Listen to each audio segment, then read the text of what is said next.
चाय कॉफी नहीं पीनी चाहिए।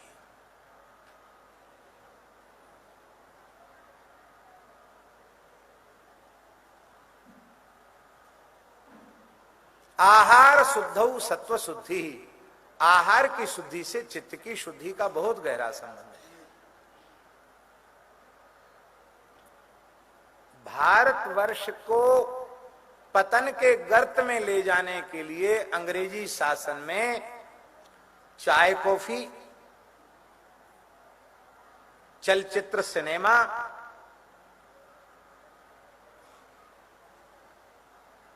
इसकी सृष्टि की गई। जहां दूध दही छाछ पीने वाले लोग थे उनको चाय पिलाने सिखाया गया, और सिनेमा अंग्रेजों ने शुरू किया। अश्लील साहित्य, सिनेमा, ये सब उनकी देन है। चारित्रिक रूप से भारत का पतन हुआ है।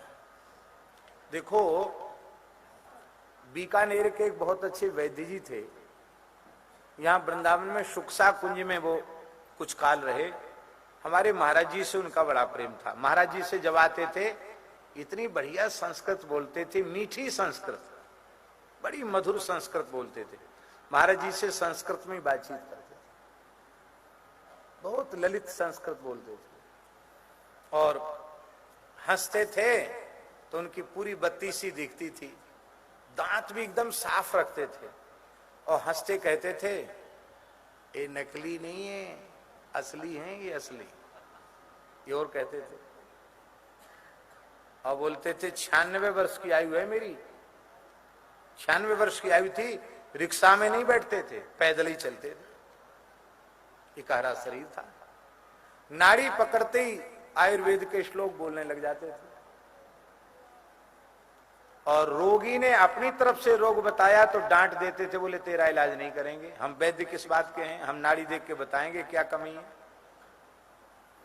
महाराज जी से बड़े प्रसन्न होते थे। महाराज जी से उनका खूब वार्तालाप हुआ करता था।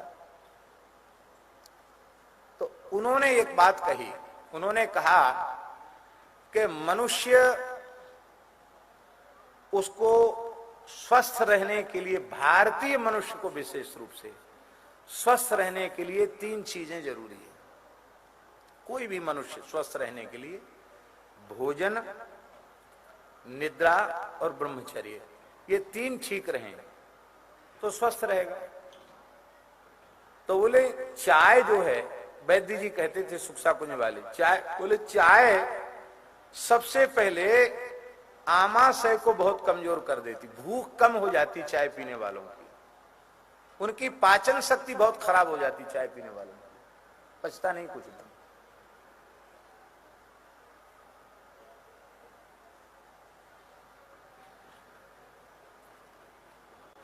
आपको भूख लग रही हो, चाय पी लो, भूख खत्म हो जाएगी। भूख खत्म करती है चाय। निद्रा बहुत जरूरी है स्वास्थ्य के लिए, नींद खत्म करती है चाय। और ब्रह्मचर्य के लिए तो वो ऐसा कहते थे कि चाय पीने वाले व्यक्ति के मूत्र त्याग के साथ ही उसका शुक्र नष्ट हो जाता है। वो पता चले या न चले, मूत्र त्याग के साथ ही उसका धातु क्षय हो जाता है। वो कहते थे कि मेरे दांत इसलिए 96 वर्ष की आयु तक हैं कि मैंने आज तक चाय नहीं पी, ना मैं ठंडा खाता ना गर्म खाता हूं, और मैं गृहस्थ व्यक्ति हूं, पर अपने सदाचार से इस आयु तक मैं पूर्ण स्वस्थ हूं, मेरे शरीर में कोई रोग नहीं है। और फिर तो वो चले गए थे शायद, लेकिन वो कहते थे कि हम 100 वर्ष तक पक्का जिएंगे, इतना उनको अपने मन में वो था।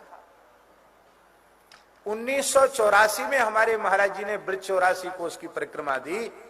दास भी उस समय साथ में था महाराज जी के, और उस समय राजस्थान के ही एक ब्राह्मण दंपति परिक्रमा में थे, ब्रज परिक्रमा में।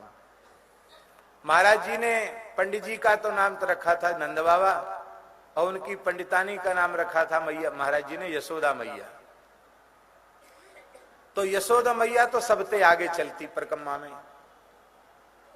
वो 92 वर्ष की थी यशोदा मैया, और जो नंद बाबा थे वो 96 वर्ष के थे। वो सबसे आगे चलती थी परिक्रमा में, पैदल परिक्रमा लठिया लेके, और पंडित जी सबसे पीछे चलते थे। तो महाराज जी सत्संग में बोलते थे, भैया या ब्रज यात्रा में तो सब संतन को, ब्रजवासियों को नंद बाबा जसोदा मैया संपुट दे के चल रहे हैं परिक्रमा में, ऐसे महाराज जी बोलते थे। वो पंडित जी को भी हमने देखा, दो पंडित जी भी कहते थे कि मैंने आज तक अंग्रेजी दवाई नहीं खाई और मैंने आज तक चाय नहीं पी, इसलिए मैं स्वस्थ हूं। चाय, भारतीय जलवायु के लिए चाय बिल्कुल उपयुक्त नहीं है। बोले तब कॉफी ठीक है। कॉफी ऐसी है कि किसी व्यक्ति ने कहा हमने बीड़ी पीना छोड़ दिया, तो बीड़ी नहीं पीता वो, तब चिलम पीता है। तो जैसे कोई बीड़ी पीना छोड़ करके चिलम पीने लग जाए, ऐसे ही चाय छोड़कर कॉफी पीने की बात है। कॉफी में नशा और ज्यादा होता है। इसलिए नशे की कोई भी वस्तु वैष्णव मात्र को नहीं लेनी चाहिए। हम इस संबंध में स्वामी प्रभुपाद जी का वंदन करते हैं कि उन्होंने विदेश में जन्म लेने वालों की भी चाय कॉफी छुड़ा दी।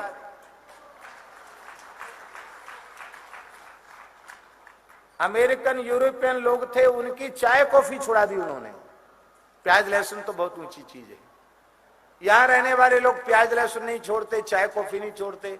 महात्मा भी चाय कॉफी पीते हैं। कहेंगे हम सदाचारी हैं, कहे कि सदाचारी हो भाई।